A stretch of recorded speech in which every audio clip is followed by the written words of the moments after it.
Hey guys, it's Bub here, and in this video we're taking a look at Windows Aqua.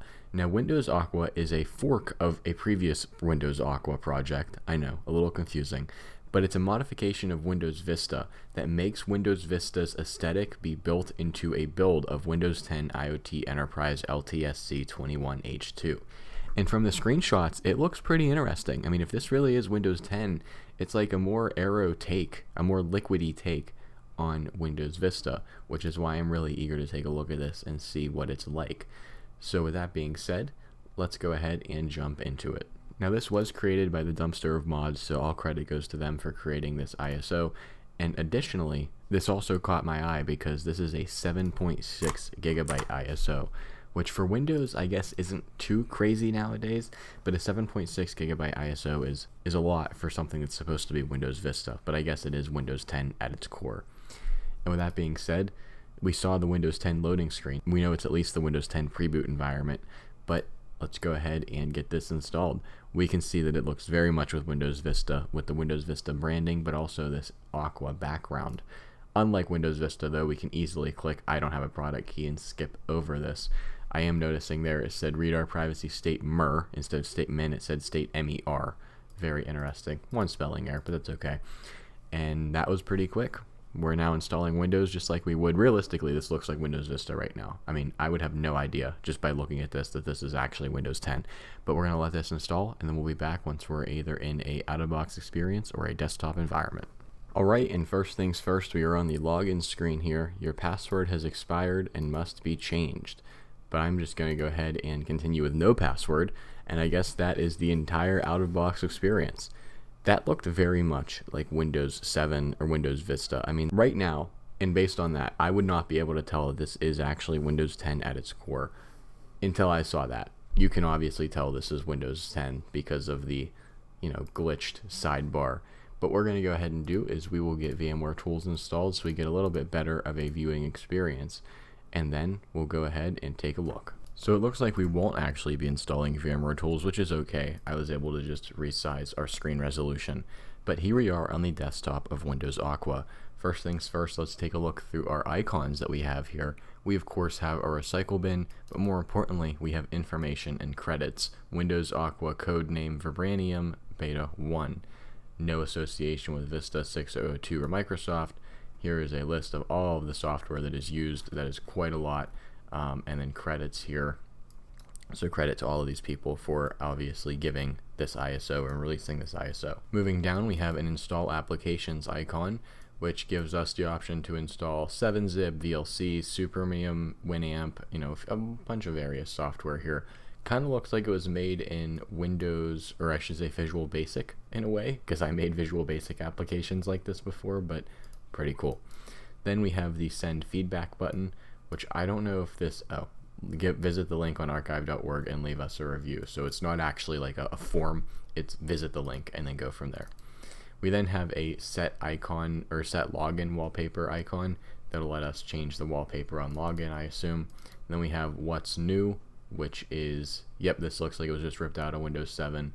It says go online to find out what's new in Windows 7.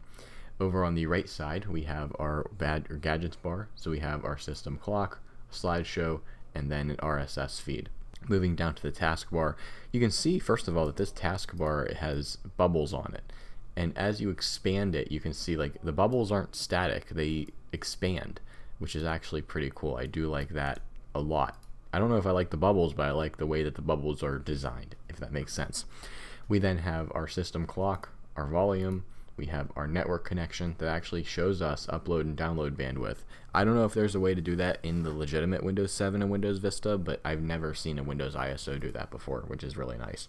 We then have safely remove hardware and eject media, Windows sidebar, and then Bluetooth devices. Shifting over to the left side, we have Internet Explorer, which is this the actual Internet Explorer or is this a modification of Chrome? I actually don't know. Oh, it's Firefox. You can clearly see, this running Firefox with a theme for IE, which is very common. We then have switch between windows and then show desktop. And that leads us into our start menu with a very unique color scheme. Like it looks like it's clicked, but it's not. So when we click on it, it actually gets darker.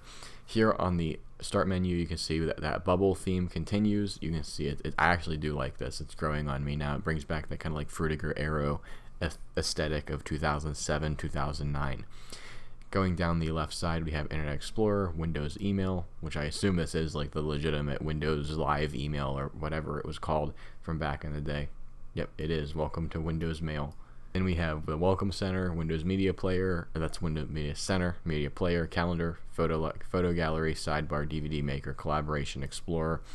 And if we go into all programs, we won't read through all of these, but you can see helpful resources. So there's a YouTube channel and a NeoCities website.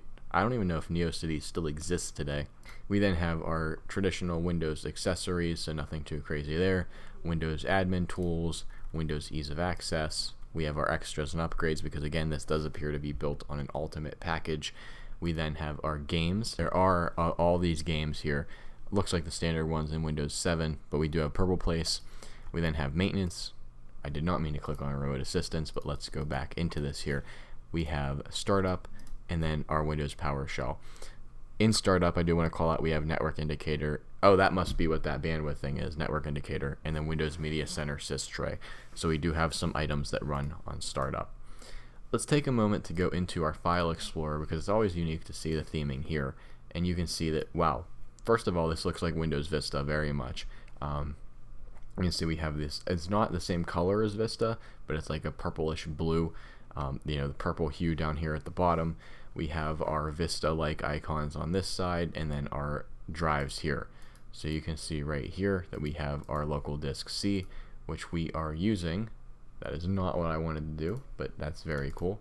We are using 17.9 gigs on a 59.8 gig disk, which means we have 41.8 gigs free.